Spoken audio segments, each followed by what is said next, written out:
আল্লাহ রাব্বুল আলামিনের আদালতে, আহকামুল হাকিমের আদালতে সরিষা পরিমাণ যদি কেহ ভালো করে থাকে তার পুরস্কার পাবে, আবার পক্ষান্তরে সরিষা পরিমাণ যদি কেউ অন্যায় করে থাকে তার বিচার আল্লাহর কাঠগড়ে দিতে হবে। কথা বলেন ঠিক কিনা? সরিষা পরিমাণ একটা উদাহরণ দিয়েছে, উপমা দিয়েছে, মিসাল দিয়েছে, বোঝানো হয়েছে এটাই, যত ছোটোর থেকে ছোট যদি তুমি ভালো কাজ করে থাকো, মঙ্গল কাজ করে থাকো, আমি আল্লাহর কাছে পুরস্কার পাইবা, প্রতিদান পাইবা, পরিবর্তন হবে না, কোনো গোপন করা হবে না। ঠিক তেমনি ভাবে সরিষা পরিমাণ ছোট থেকে ছোট যদি অন্যায় করে থাকো, আমি আল্লাহর কাছে বিচার দিতে হবে। কথা বলে ঠিক কিনা? সে আল্লাহর কাঠগড়ায়, হাকামুল হাকিমের কাঠগড়ায় কুকুরে বলবে, আল্লাহ আমি নিরীহ ছিলাম, আমি কোনো অন্যায় করি নাই, তার বাড়ির কাছে দিয়ে মাত্র কেল্লা নয়া লেজ গুছাইয়া গেছিলাম, বাঁচতে পারলাম না।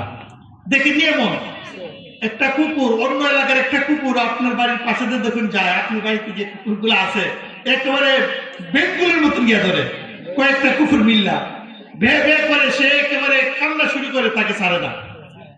এই কুকুরের কাচ্চক মানুষের মধ্যে আসেনি? আসেনি?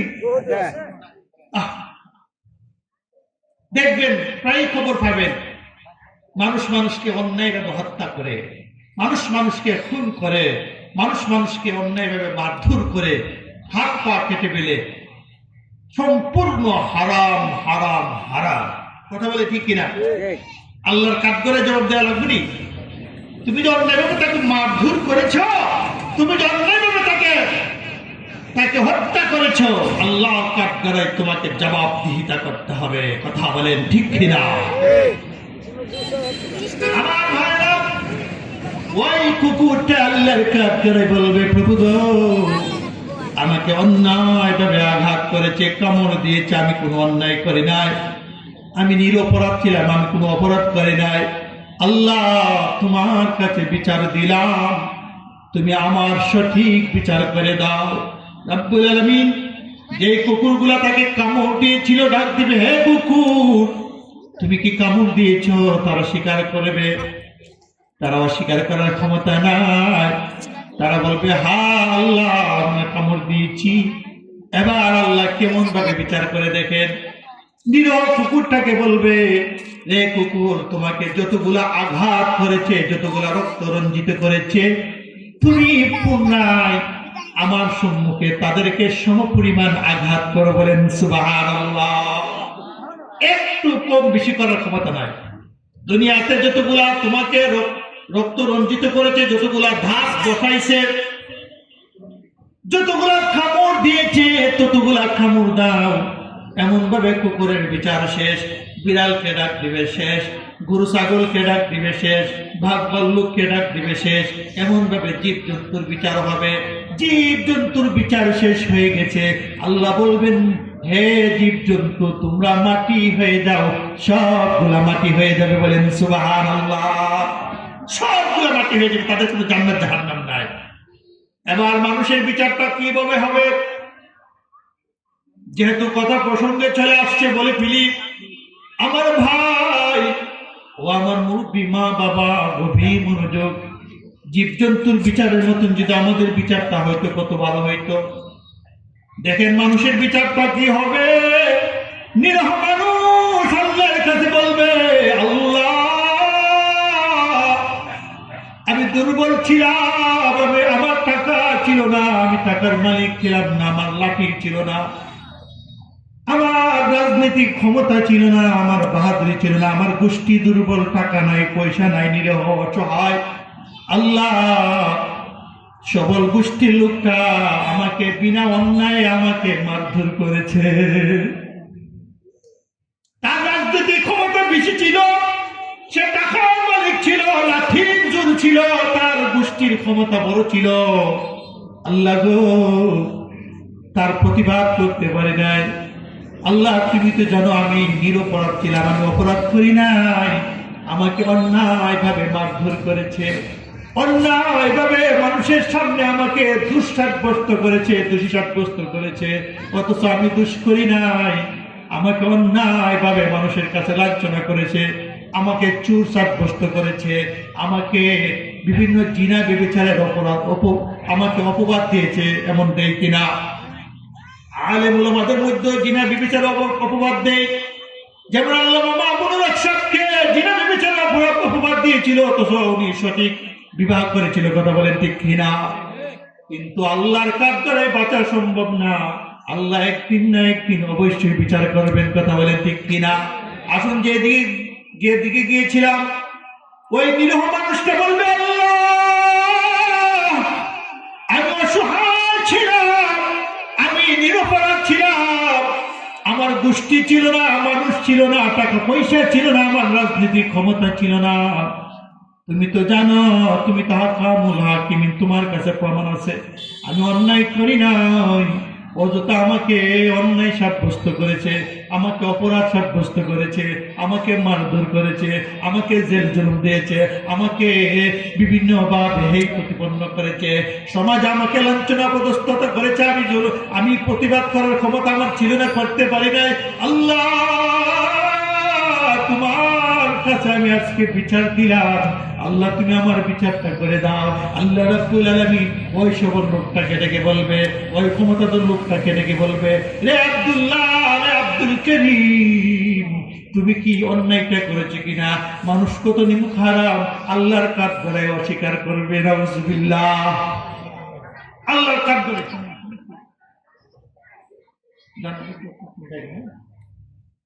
মানুষ কত নিমুখ হারাম। ওই যে গরু, ছাগল, কুকুর, বিড়াল, তারা কিন্তু অস্বীকার করবে না। আল্লাহর কাঠ করে সত্যটা স্বীকার করে ফেলবে, মানুষ স্বীকার করবে না। মানুষ কি করবে না? স্বীকার করবে না, স্বীকার করবে না। আল্লাহ আগেই জানে কিনা? এই জন্য আল্লাহ তাআলা মানুষের সাথে অনেক সাক্ষী রেখেছেন, অনেক।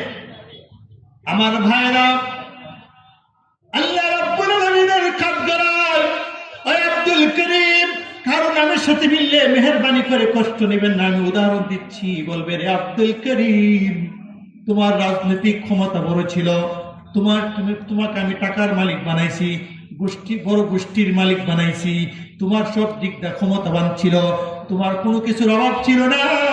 তুমি অন্যায়ভাবে ওই গরিব দুঃখী লোকটাকে তুমি কি মারধর করেছো কিনা, হেয় প্রতিপন্ন করেছো কিনা, তার সম্মানহানি করেছো কিনা?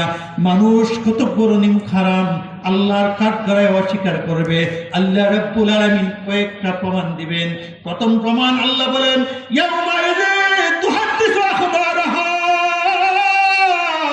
আল্লাহ বলেন, সেদিন পৃথিবী বর্ণনা করবে তার খবরসমূহ, পৃথিবী তার খবরসমূহ বর্ণনা করবে।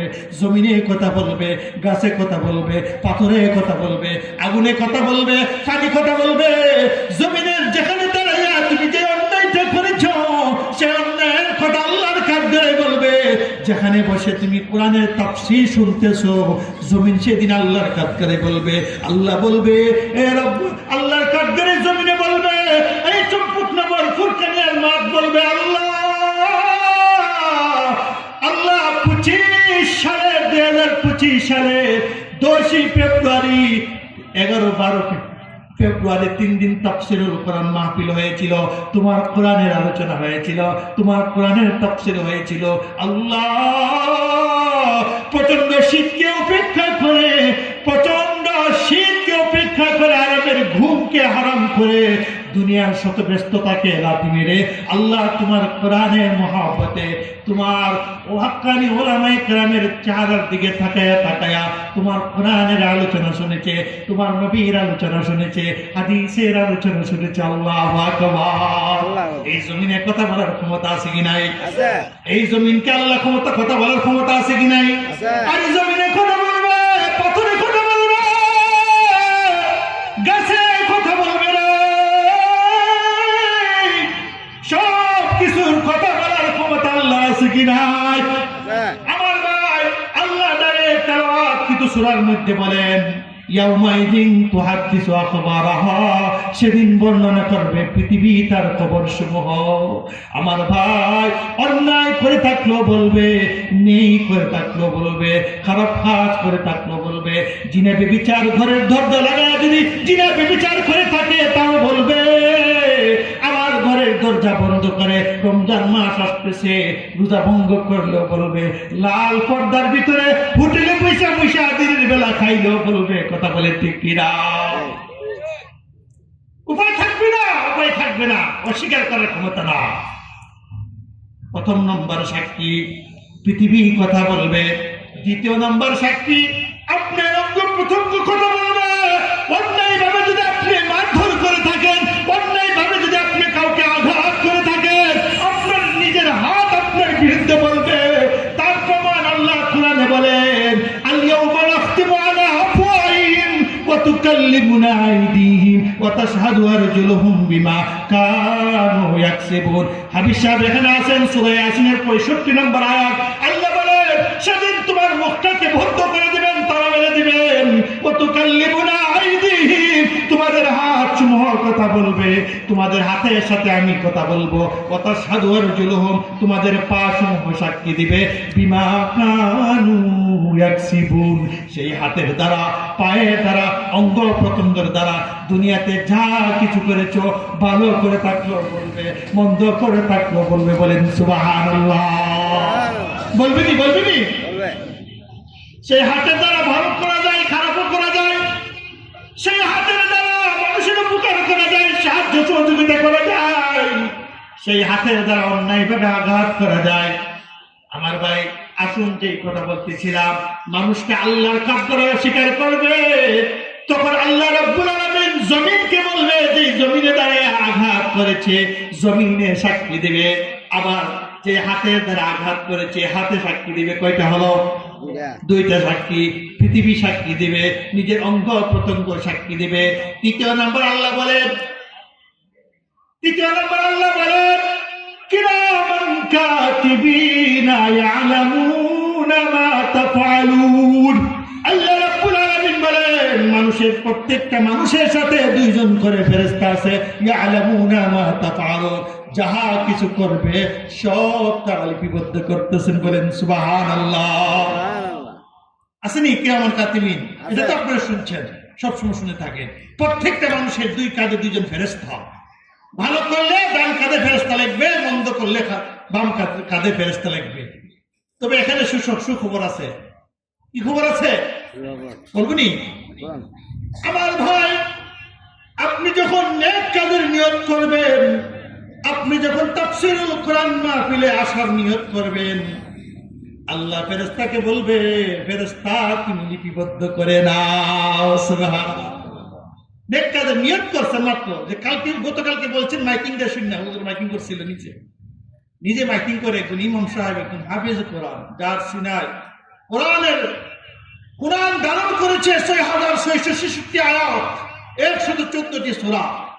তাওরাতের হাফেজ দুনিয়াতে কেউ হতে পারে নাই, জাবুর ইনজিলের হাফেজ কোনো উম্মত হতে পারে নাই, কিন্তু মহাগ্রন্থ আল কোরআনের হাফেজ লক্ষ লক্ষ কোটি কোটি হাফেজ দুনিয়াতে আছে। কথা বলেন ঠিক কিনা? বলেন, একজন বৈজ্ঞানিক কতগুলা বই মুখস্থ করছে, একজন ইঞ্জিনিয়ার কতগুলা বই মুখস্থ করছে বলতে পারবেন? পারে না। কোন বই A to Z মুখস্থ করতে পারে না। হয়তো বিশেষ বিশেষ কিছু বিষয় তারা জেনে নিয়ে গবেষণা করে, কিন্তু মুখস্থ করতে পারে না। এত বড় কোরআন এত সহজ নয় যে এটা মুখস্থ করবে। আল্লাহ যাদেরকে মহব্বত করেন, মহব্বতের পাত্র, মহব্বতের পাত্রী, অর্থাৎ পুরুষ এবং মহিলা যাদেরকে আল্লাহ পছন্দ করবেন, তাদের অন্তরে কোরআন ঢুকায় দেন। সুবহানাল্লাহ। আপনি চেষ্টা করেন, 5 বছর 10 বছর পারেননি, একটা সূরা ফাতিহা শিখতে, শুদ্ধ করে শিখতে তো কত সময় লাগে। একজন ইঞ্জিনিয়ার ডাকতেন, কত বড় মহাজ্ঞানী একজন ইঞ্জিনিয়ার, বড় বড় বৈজ্ঞানিক, কম্পিউটার আবিষ্কার করে, হেলিকপ্টার আবিষ্কার করে, ডাকতেন, সূরা ফাতিহা শিখতে পারবে না। কেন পারবে না? এটা কার কালাম? আল্লাহর কালাম। এটা আসমানি কিতাব। ইচ্ছা করলেই ভিতরে ঢুকবে না, আল্লাহ যাকে পছন্দ করেন তার ভিতরে ঢুকায় দেন। এই হাফেজে কোরআন, এই কোরআন তাফসীর মাহফিলের জন্য এত মেহনত করেছেন। আমি নিজে চোখে কালকে দেখে বলতেছি, রেকর্ড করলে তো পারত, রেকর্ড করে দিয়ে দিত। কেন করে? একমাত্র কোরআনের খেদমতের লক্ষ্যে। কথা বলেন ঠিক কিনা? আমরা কিন্তু তাদের মূল্য দিতে পারি না, কারণ এলাকার শুনছেন, আরে হ্যাঁ এই মুখের ছেলে, সামনে বলতেছি ঠিক না, কিন্তু কথা প্রসঙ্গে চলে আসছে, বলার দরকার। একজন হাফেজ কোরআন যার অন্তরে সিনা কোরআন আছে, কোরআন যদি এখানে স্পর্শ করে, কোরআন যদি একটা রিহাল কাঠের রিহালের উপর বসে পড়া হয়, সেই রিহালের মধ্যে পা লাগলে কি করতে হয়? সালাম করতে হয়। কথা বলে ঠিক কিনা? সেই কোরআনের আয়াত যখন এই কাগজে লেখা হয়, সেই কাগজ কি উঁচু সালা ধরতে পারবেন? আর সেই কোরআন অন্তরের সিনাই, যে হাফিজে কোরআনের সিনাই ঢুকে গেছে, তার সম্মান কি কম না বেশি? হ্যাঁ, চিন্তা করে দেখেন অনেক কিছু। আমার ভাই যে কথা বলতেছিলাম, আল্লাহ রাব্বুল আলামিন তৃতীয় প্রমাণ করবেন প্রত্যেকটা কিরামান কাতিবিন প্রত্যেকটা মানুষের সাথে আছে। ওই কিরামান কাতিবিন একজন ভালো লিখবেন, একজন মন্দ লিখবেন। কিন্তু সুখবর হলো, আপনি যখন নেক কাজের নিয়ত করবেন, গতকাল মাইকিং শুনে বলছিলেন আমি এই তাফসিরুল কোরআনে শরীক হব, যাব, টাকা দেওয়া হোক, সময় দেওয়া হোক, শ্রম দেওয়া হোক, যেভাবে হোক না কেন আমি শরীক হব, এটাকে সহযোগিতা করব। আল্লাহ বলবেন যে ফেরেশতা, তার জন্য তার সমপরিমাণ নেকি লিপিবদ্ধ করে ফেল। সুবহানাল্লাহ। আর যখন আজকে চলে আসছেন, ওই নেকিগুলাকে কমসে কম 10 গুণ বাড়ায় লেখা হবে। সুবহানাল্লাহ। নিয়তের সময় যতটুকু পাঠ করছিলেন ততটুকু লেখছে, আর কাজটা যখন আপনি বাস্তবে প্র্যাকটিক্যালি করে ফেললেন, কমসে কম 10 গুণ উপরে 770 আরো বেশি হতে পারে। কথা বলে ঠিক কিনা? কিন্তু পক্ষান্তরে বামখানের ফেরেশতা যিনি গুনাহ লিখবেন, যখন আমি গুনাহ নিয়ত করছি, আগামীকাল উলঙ্গ বেহায়াপনা গানের মধ্যে যাব, গানের আসরে যাব, ফেরেশতা বলবে আল্লাহ তোমার বান্দা গানের আসরে যাওয়ার নিয়ত করেছে। আল্লাহ বলবে সাবধান, এখনো লিখতে পারবা না। সুবহানাল্লাহ। আল্লাহ বলবে সাবধান, এখনো লিখতে পারবা না। নেকির বেলা পূর্ণ বিপরীত, নেকির বেলা একেবারে বিপরীত, পরিপূর্ণ বিপরীত। নিয়ত করছে, নেকি লেখা হয়ে গেছে, আর গুনার বেলা নিয়ত করছে সাবধান, লিখতে পারবা না। যতক্ষণ পর্যন্ত ওই গুনার কাজে সরাসরি অংশগ্রহণ না করবে, ততক্ষণ পর্যন্ত গুনাহ লেখা হবে না। বলেন সুবহানাল্লাহ। আবার দেখা যায় নেকির বেলা যখন নেকির কাজে অংশগ্রহণ করে, কমসে কম 10 গুণ থেকে 700 গুণ বাড়ায় লিখবেন। কিন্তু গুনার বেলা একটা গুনার পরিবর্তে একটাই লিখতে পারবে, 1 গুণও বাড়ানোর ক্ষমতা ফেরেশতারা নাই। সুবহানাল্লাহ। কেমন রহমান, কেমন রহিম! কিন্তু আমরা রহমান রহিমকে চিনলাম না, আল্লাহর সাথে আমরা নাফরমানি করি। কথা বলেন ঠিক কিনা? আমার ভাই যে কথা বলতেছিলাম, ওই হাসরের মাঠে নিরহ অসহায় মানুষটা আল্লাহর কাঠগড়ায় বিচার দেওয়ার পরে ওই আব্দুর রহিম বা আব্দুল করিম অস্বীকার করবে। এই প্রমাণগুলা যখন ধরে ফেলবে, চতুর্থ প্রমাণ হলো তার জীবনের ভিডিও রেকর্ড আল্লাহ ধরে দিবেন। তুমি এই আব্দুর রহিম, আব্দুল করিম, তুমি যে অস্বীকার করতেছো, দেখো দেখো দেখো, এই যে তুমি কাজটা করতেছো, অন্যায়ভাবে আঘাত করতেছো, অন্যায়ভাবে জুলুম করতেছো, অন্যায়ভাবে রোজা ভঙ্গ করতেছো, অন্যায়ভাবে নামাজ কাটতেছো, অন্যায়ভাবে ঘুষ খাচ্ছ, সুদ খাচ্ছ, অন্যায়ভাবে মিথ্যা কথা বলতেছো, মিথ্যার আশ্রয় নিয়েছো, অন্যায়ভাবে মানুষের জমিন জবরদস্ত দখল করেছো, অন্যায়ভাবে অন্যের মাল ধন সম্পদ আত্মসাৎ করতেছো, অন্যায়ভাবে তুমি ভাই বোনের হক মারতেছো, মা বাবার হক মারতেছো, অন্যায়ভাবে তোমার শাস্ত্র ভাই, তোমার ফুফাতো ভাই, তাদের অংশগুলা গ্রাস করতেছো, তুমি আত্মসাৎ করতেছো। দেখো দেখো দেখো কিভাবে করতেছো, তোমার ভিডিও রেকর্ড তুমি দেখো। সুবহানাল্লাহ। আর বাঁচার উপায় আছে? এবং বিচারটা কি হবে সেদিকে যায়। কুকুর বিড়ালের বিচার হয়েছিল, যে আঘাত করছিল, পরিমাণ আঘাত করেছে। এবার মানুষের বিচার কি হবে, কিভাবে হবে? আল্লাহু আকবার। তখন যখন সত্য সাব্যস্ত হয়ে যাবে, আব্দুল করিম, আব্দুর রহিম যে অন্যায় করেছে, অন্যায়ভাবে তাকে আঘাত করেছে, যখন প্রমাণ হয়ে যাবে, আল্লাহ বলবে সমপরিমাণ তাকে নেকি দিয়া দাও। বলেন সুবহানাল্লাহ। নেকির পরিমাণটা আল্লাহ করে দিবেন। আব্দুর রহিম যে ওই আব্দুল করিমকে অন্যায়ভাবে মারধর করছে, অন্যায়ভাবে তার ইজ্জতের উপর আঘাত করেছে, অন্যায়ভাবে তাকে জুলুম অত্যাচার করেছে, তার পরিমাণ কতটুকু নেকি হতে পারে সাব্যস্ত করবেন কে? আল্লাহ। আল্লাহ নির্ধারণ করে দিবেন, নেকিগুলা দিয়ে দিতে হবে। পাহাড় সমতুল্য নেকি জমাইছিল, হজ করছে, বারবার দান দক্ষিণা করছে, বড় বড় মসজিদ করছে, মাদ্রাসা করছে, বড় বড় দান খয়রাত করছে, যাকাত দিছে, সবকিছু করছে, কিন্তু মানুষের সাথে সদাচরণ করে নাই, নিরহ মানুষের সাথে ভালো ব্যবহার করে নাই, অন্যায়ভাবে তাদেরকে জুলুম অত্যাচার করেছে, তাদেরকে বাইরে রাখছে, তাদেরকে মানে হেয় প্রতিপন্ন করেছে। এই কারণে ওই যে পাহাড় সমতুল্য নেকি নিয়ে কবরে গেছিল, হাসের মাঠে দণ্ডায়মান হয়েছিল, ওই নেকি গুলা এমন ভাবে একে পরে দিতে দিতে দিতে দিতে নেকি শেষ, নেকি কি শেষ। তখন আল্লাহ বলবেন এখন কি দিবা, এখন নেকি তো না, এখন তার সম পরিমাণ গুনাহ নিয়ে যাও। নাউজুবিল্লাহ বলে। এই যে পাহাড় সমতুল্য নেকি নিয়ে গেছিল, এখন পাহাড় সমতুল্য গুনার বোঝা মাথায় নিতে হবে।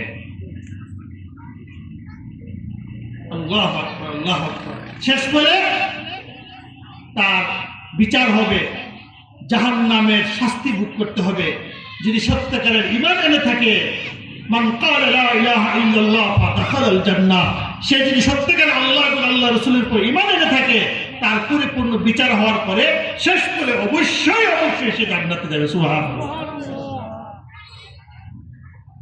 তাহলে জীবজন্তু কি হয়েছিল? আঘাতের প্রতি আঘাত, নেকি নেকি বদি কোনো কি নাই, বিনিময় না, কিন্তু মানুষেরটা নেকি বদি বিনিময় হয়ে যাবে। তখন আফসোস করবে, হ্যাঁ আফসোস, আমরা যদি জাহান্নামে না যাই, ওই জীবজন্তুর মতন আমার অন্যের পরিবর্তে কিছু আঘাত খাইয়া মাটি হয়ে যেতাম, আবার মরণ হয়ে যেত, কিন্তু তুতরাবা যদি আমরা মাটি হয়ে যেতাম, কোথায় নেওয়া হইতো। এই আফসোস করলে আর কাজ হবে? আর কাজ হবে না। আমার ভাইয়েরা আসুন, আমার পূর্বের আয়াতের দিকে যাই। আল্লাহ রাব্বুল আলামিন বলেন, ইযা যুলজিলাতিল আরদু জিলজালাহা ওয়া আখরাজাতিল আরদু আসকালাহা, যখন কাঁপে তোলা হবে পৃথিবীকে তার কম্পনে, তখন মানুষ দিশাহারা পথিনী হয়ে যাবে। বন্ধু বান্ধবকে চিনবে না, স্বামী স্ত্রীকে চিনবে না, স্ত্রী স্বামীকে চিনবে না, মা বাবা সন্তানকে চিনবে না, সন্তান আদি মা বাবাকে চিনবে না।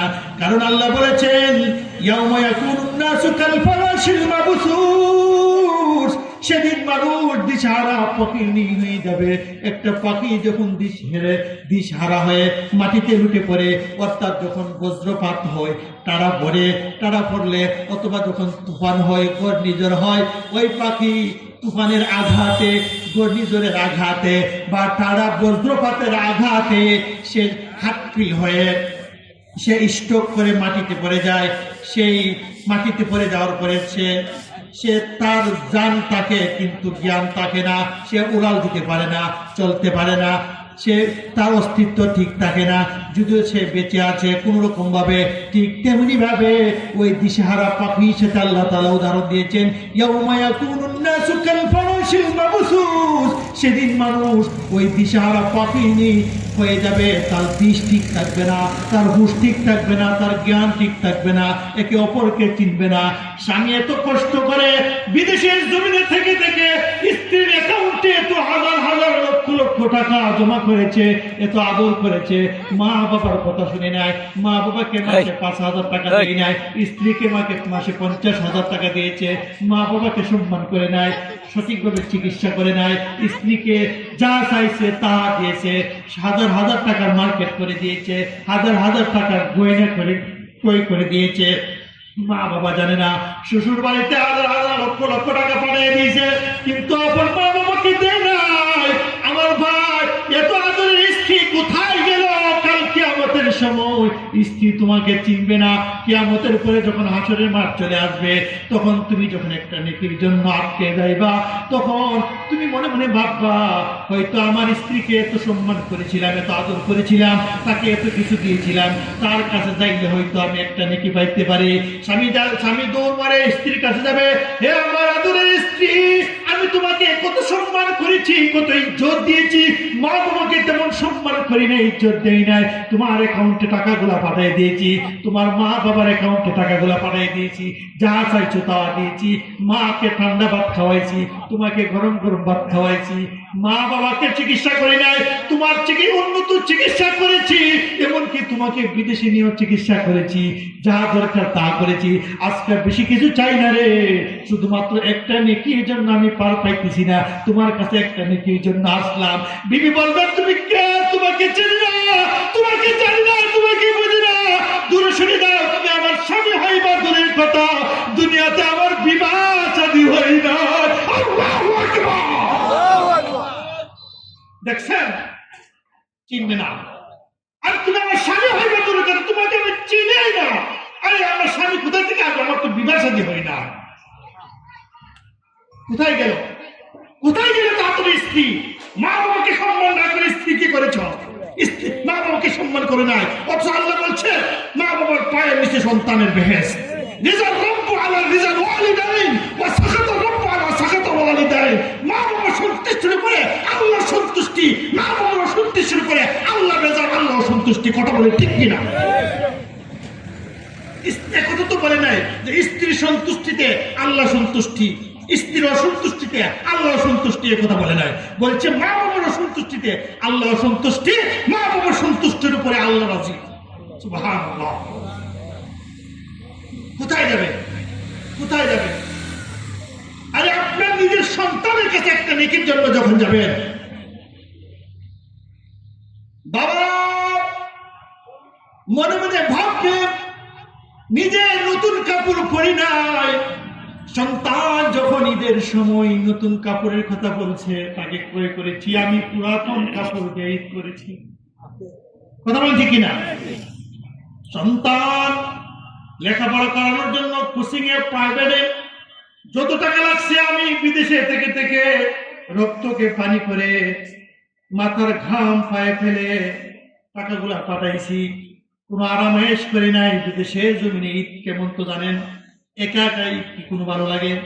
একা একা ঈদের কোনো মজা নাই, স্বাদ নাই। আত্মীয় স্বজনকে নিয়ে যখন ঈদ করা হয় তখন আনন্দ লাগে। কথা বলেন ঠিক কিনা?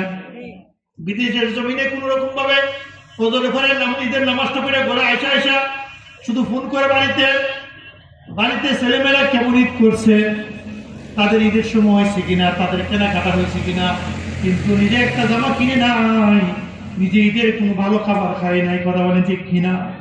এত কিছু করার পরে কাল হাসরের মাঠে বাবা বলবে হয়তো আমার সন্তান আমাকে একটা নেকি দিয়ে সহযোগিতা করতে পারে। সেই ভোগ করার আশা নিয়া মা বাবা সন্তানের কাছে যাবে, রে আমার সন্তান, দুনিয়াতে তোদের জন্য সব কিছু করেছি, আমার যৌবনটা বিদেশে পার করেছি না? বিবাহ শাদী করে বিদেশে চলে যায়, 3 মাসের ছুটি আনছে, বিবাহ শাদী করে 3 মাসের ছুটি আনছে, 3 মাসের স্বামী স্ত্রী সংসার করে বিদেশে চলে যায়। এই মুহূর্তে আল্লাহ সন্তান দিছে, বিদেশ থেকে শুধু ফোনে ভিডিও কলে দেখে তাদের জন্য যাহা লাগে তা পাঠায়। এমন ভাবে যৌবনটা আনন্দের সময়টাই বিদেশে কাটাই দেয় 20 বছর 25 বছর, এত কষ্ট করে সন্তানের জন্য।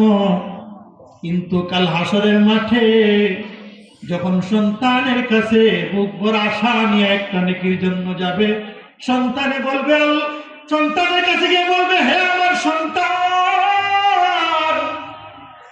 দুনিয়াতে এত কিছু তোমাকে করেছি, এত কিছু করেছি বলার অপেক্ষা রাখে না, তোমার কাছে বেশি কিছু চাই না, শুধুমাত্র একটা নেকির জন্য আসছি, একটা নেকি দিয়ে সহযোগিতা করা আমি পার পাতে পারতেছি।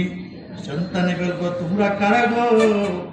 তোমরা আমার মা বাবা। কিসের মা বাবা? তোমাদেরকে আমি চিনি না, আমরা চিনি না, দুনিয়াতে আমাদের কোনো মা বাবা ছিল না, দুনিয়াতে আমাদের কোনো মা বাবা ছিল না। অস্বীকার করবে যে সন্তানকে আমরা তাদের সুখ শান্তির দিকে খেয়াল করে হারাম পন্থায় রোজগারে নেমে যায়। কথা বলে ঠিক কিনা? হারাম ইনকামে নেমে যায় সন্তানের সুখের দিকে তাকায়া। হারাম ইনকাম, হারাম রুজি সন্তানের জন্য চুরি করতে দিতে বোধ করি না, সন্তানের জন্য সুদ খাইতে, ঘুষ গ্রহণ করতে দ্বিধাবোধ করি না। সন্তানের ভালোর জন্য করি, আমরা করি না? সন্তানের দিকে খেয়াল করি, তাদের ভবিষ্যতের জন্য কিন্তু টাকাগুলো জমায়, কিন্তু ওই জমাটা বৈধ পথে না অবৈধ পথে এগুলা খেয়াল করি না। যেমনি ইচ্ছা মন গড়া বুঝি করতেছি, খুদার কসম হারাম খাবার খাইয়া যদি আপনি 5 ওয়াক্ত নামাজ জামাতে পড়েন, সারা জীবন যদি আল্লাহ রাস্তায় কাজ করেন, মসজিদ মাদ্রাসা তৈরি করেন, যত কিছু করেন না কেন, হজ করেন, যাকাত দেন, সব কিছু বিফল বিফল বিফল। কেন? একটাই কারণ, আপনার পেটের ভিতরে হারাম ঢুকেছে। কবি বলেন, চোষে কমরা পাখেদারি আজহারাম, চোষে কমরা পাখেদারি আজহারাম, মর্দে ইমাদার বাসি ওয়াসালাম। যে ব্যক্তি নিজের পেট থেকে হারাম থেকে বাঁচায় রাখবে, ওই ব্যক্তি পরিপূর্ণ ইমানদার হয়ে যাবে। বলেন সুবহানাল্লাহ। আর হারাম খাইয়া নামাজ পড়লে কাজ হবে? হারাম খাইয়া হজ করলে কাজ হবে?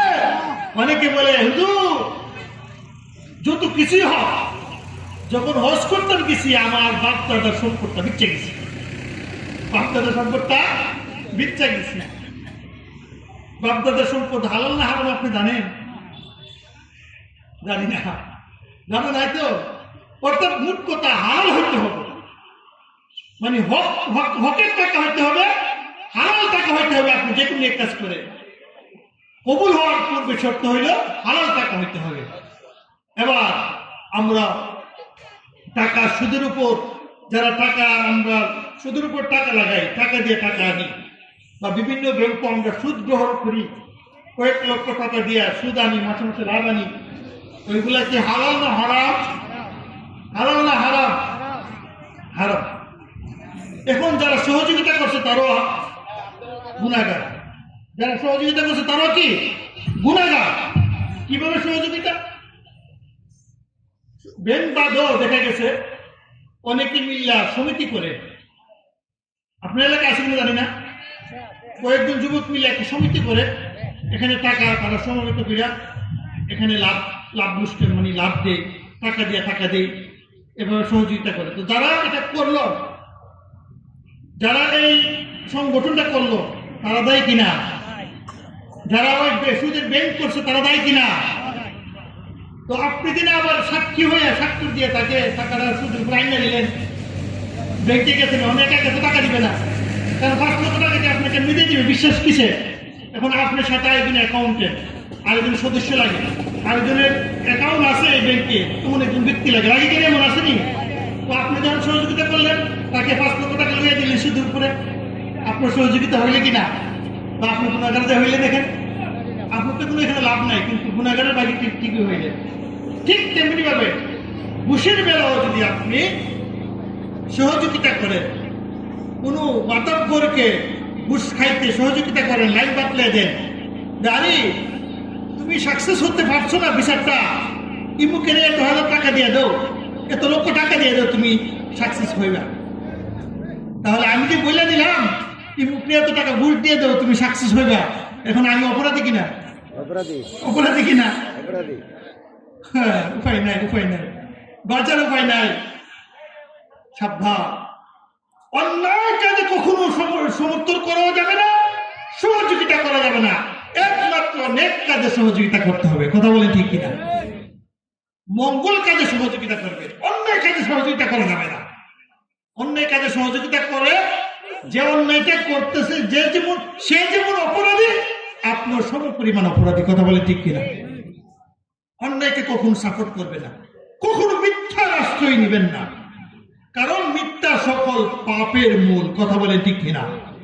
আপনি একটা মিথ্যা কথা বলছেন কোন একটা হাউসে, উপমা দিচ্ছি, উদাহরণ দিচ্ছি, আপনি কোন একটা হাউসে একটা মিথ্যা কথা বলছেন, এখন আপনি বুঝতেছেন হায় আমি যে মিথ্যা কথা বলছি এখন তো ধরা পেয়ে যাবো, কি গায়ে যাবো, ধরা পড়ে যাবো বা ধরা খেয়ে যাবো। এখন ওই মিথ্যাটাকে বাঁচানোর জন্য, অর্থাৎ মিথ্যাটাকে সত্য করার জন্য আরো 10টা 20টা মিথ্যা সাজানো লাগে। কথা বলে ঠিক কিনা? তাহলে একটা মিথ্যা কথা কই আর পড়া মিথ্যা কথা বলা লাগছে, 10-20টা মিথ্যা কথা বলা লাগছে। কেন? ওই যে প্রথম মিথ্যা কথাটা বলছেন, এখন এটা সত্য করতে যাইয়া, আপনি বাঁচতে যাইয়া, আপনি নিরাপদ হইতে যায়, আর অনেকগুলা সাজায় বুঝে এমনি হেমনি ভেঙে ঘুরে মিথ্যা কথা বানায় একটা উপমান উদাহরণ দিচ্ছেন, উপস্থাপনা করছেন আপনি সঠিক হওয়ার জন্য। তাহলে মিথ্যা কথা সকল পাপের মূল। বলা হয়েছে মিথ্যা কথা সকল পাপের মূল। আল্লাহ নবী বলেছেন যারা কথায় কথায় মিথ্যা কথা বলবে তারা হচ্ছেন মুনাফিক, আর মুনাফিকের স্থান হবে জাহান্নামের একেবারে নিকৃষ্ট স্থানে। নাউজুবিল্লাহ। মুনাফিকের আলামত তিনটা। কয়টা? এক নম্বর হলো যারা কথায় কথায় মিথ্যা কথা বলবে, দুই নম্বর যারা ওয়াদা ভঙ্গ করবে, তিন নম্বর যারা আমানতের খেয়ানত করবে। আমানতের, এবার ওয়াদা গেলাম না, এখন কিছু মাসালার দিকে আসতেছি। কথায় কথায় মিথ্যা কথা বলা, ওয়াদা ভঙ্গ করা, আমানতের খেয়ানত করা। আজকাল মিথ্যা কথা এমন ভাবে সমাজে প্রচলন হয়ে গেছে, মনে হয় যেন মিথ্যা কথা এটা অপরাধ না। কথা বলেন ঠিক কিনা? মানে চুড়ে বাজেই না, জবানে বাজেই না, অটোমেটিক মিথ্যা কথা চলে আসে। কথা বলেন, আমার কথা কি বাস্তব কিনা? মানে অটোমেটিক চলে আসে। মানে এটা যে মিথ্যা একটা অপরাধ, মানে এমন অপরাধটা আমাদের মানে জ্ঞানে আসে না, মানে মানে মনেই করি না। এটা এমন ভাবে মানে রেওয়াজ প্রচলন হয়ে গেছে, মানে ভুল প্রচলন হয়ে গেছে। মিথ্যা কথা এমন ভাবে চলতেছে, অথচ এক একটা মিথ্যা কথা এক একটা কবিরা গুনাহ। এক একটা মিথ্যা কথা যেমন চুরি করা, ডাকাতি করা, জেনাকে বিচার করা যেমন কবিরা গুনাহ, ঠিক তেমনি ভাবে এক একটা মিথ্যা কথা কবিরা গুনাহ। কথা বলেন ঠিক কিনা? এমনকি ঠাট্টা বিদ্রুপ করে, মানে খামখেয়ালি করেও মিথ্যা কথা বলা কবিরা গুনাহ। আমি ভুল বললে আমাকে ওলামায়ে কেরাম ধরবে, কারণ আমি যাইতে পারবো না, আমি তো আপনাদের এলাকারই। এখন তো আপনাদের এলাকারই, যেহেতু বাজার মুসলিম ইমাম, আমি রাখতে পারবো যে ওয়াজ করি, এখন চলে যাবো, আমার তো হয়তো না ধরতে পারবো। মানে খামখেয়ালি করে, খামখেয়ালি তো শুনছে, মানে আমি ঠাট্টা বিদ্রুপ করে, ঠাট্টা বিদ্রুপ করে, দুষ্টামি করে। এখন বুঝাতে পারছি, দুষ্টামি করে মিথ্যা কথা বললো খারাপ। নাউজুবিল্লাহ বলতেন না? আল্লাহ আল্লাহ। যেমন উদাহরণ ছোট বাচ্চাদেরকে দিয়ে দেয়, যেমন নাতি দাদার লাঠিটা কি করছে, দাদার লাঠি রাখছে এখানে, চুপ করে লাঠিটা কি করছে দিয়া রুবাইয়া লাইছে। দাদা লাঠি পায় না, দাদা কি পায় না, মানে মজা করতেছে দাদার সাথে। এ নাতি আমার লাঠি পেলে, আমি দেখছি না, নিছি না, বলে কিনা, বলে কিনা? এটাও অপরাধ, এটাও কি, এত হারাম, এত কবিরা গুনাহ। আমি ভুল বললে আমাকে ধরবে, আমি বারবার বলতেছি। তাহলে মিথ্যা কথা কি বৈধতা আছে? কোনো আছে, তিন জায়গার মধ্যে আছে। কয় জায়গায় শুনবেন? মিথ্যা কথা তিন জায়গায় বৈধ আছে, শুনবেন? শুনলে তো এখন অসুবিধা আছে কিছু জায়গায়। আচ্ছা বলেই বলি, যেহেতু কথা প্রসঙ্গে আসছে, মিথ্যা কথা তিন জায়গায় বৈধ আছে। এক জায়গায় হইল স্বামী স্ত্রী ঝগড়া, বন্ধু বন্ধু ঝগড়া, ছেলে বাপ বেটা ঝগড়া, ভাই বোনে ঝগড়া।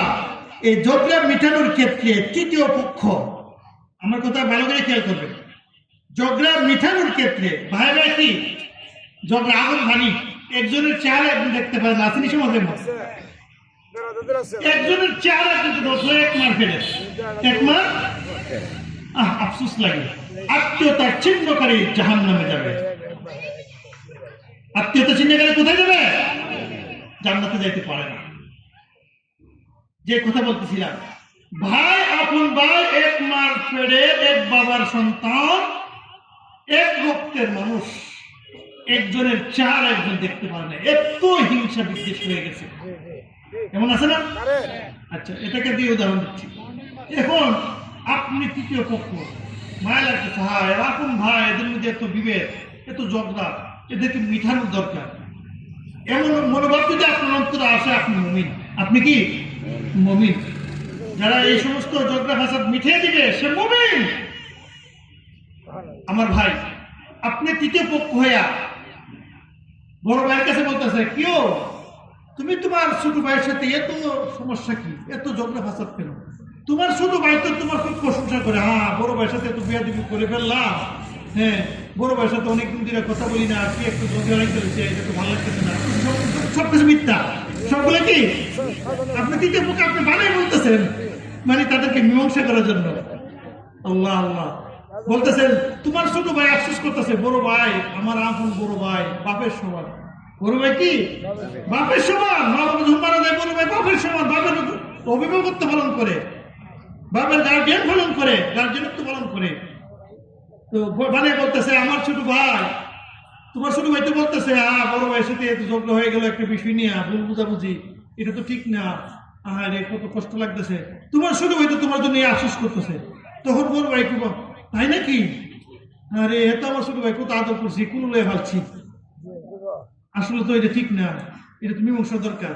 এখন কি আবার আপনি কি ছোট ভাই কিছু বলতেছেন, কিরে তোর বড় ভাই তো করতেছে, কিরে তোর কত কুলু হইছে, তোরে কত আদর যত্ন করছে, তোরে খাওয়াই দিছে, মায়া খাওয়াইছে, বড় ভাই চুরি করে তাদের মধ্যে এখন একটা মীমাংসার দিকে আনতেছে, অথচ সম্পূর্ণ মিথ্যা।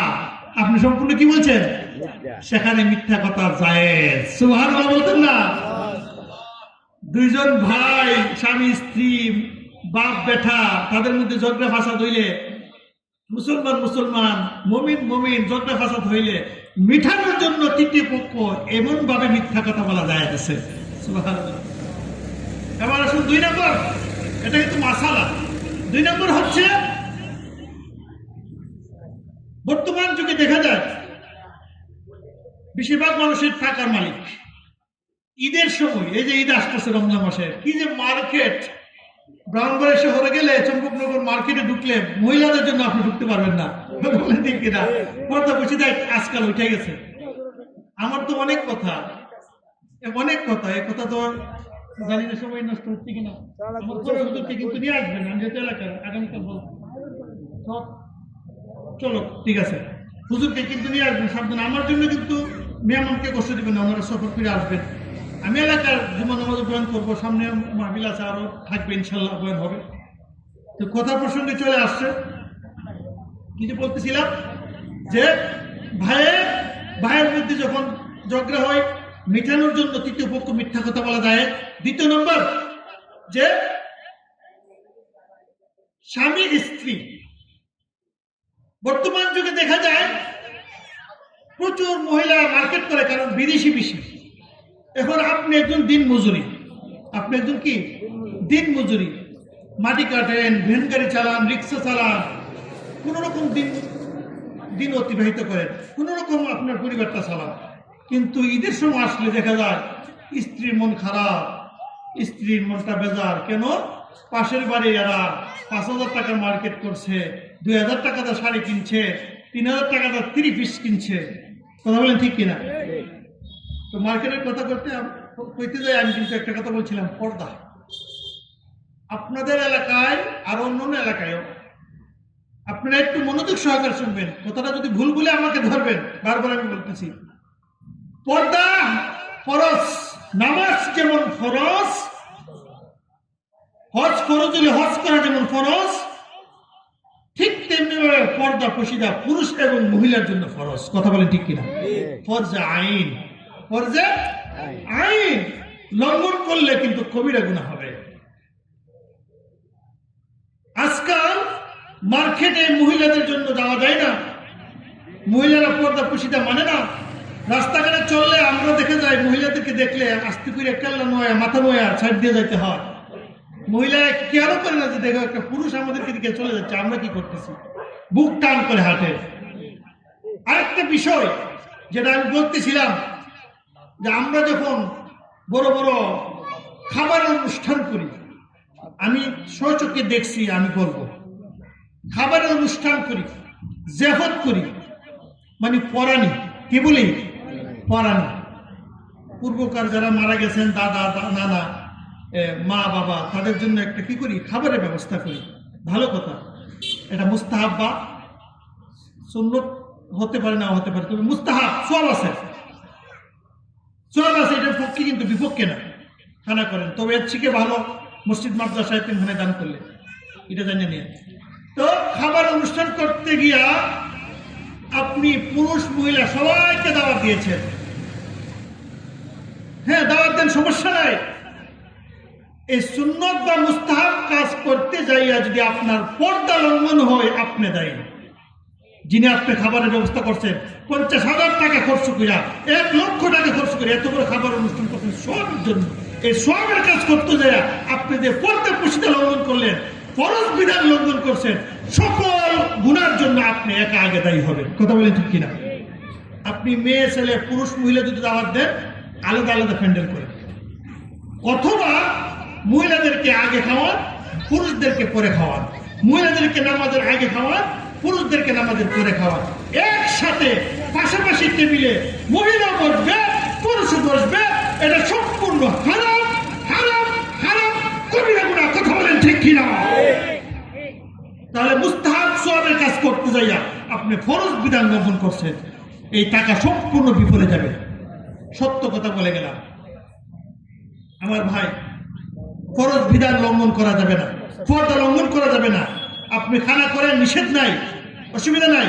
তবে এই সমস্ত অনুষ্ঠানদের মধ্যে ইমাম সাহেবদেরকে নিয়ে বেজ্জতি করেন না, কারণ ওনারা বাধ্য অনেক সময় দেখা গেছে পাশে মহিলারা বসলো, ইমাম সাহেব পাশের টেবিলে বসলো। আমি কয়েকদিন এখানে প্রতিবাদ করছি, আমি রাত করে বের হয়ে গেছি, এখানে সাক্ষী আছে অনেকে, বের হয়ে গেছি। আমাকে পরে মহিলাদেরকে উঠায় পরে আমাকে বসাইছে।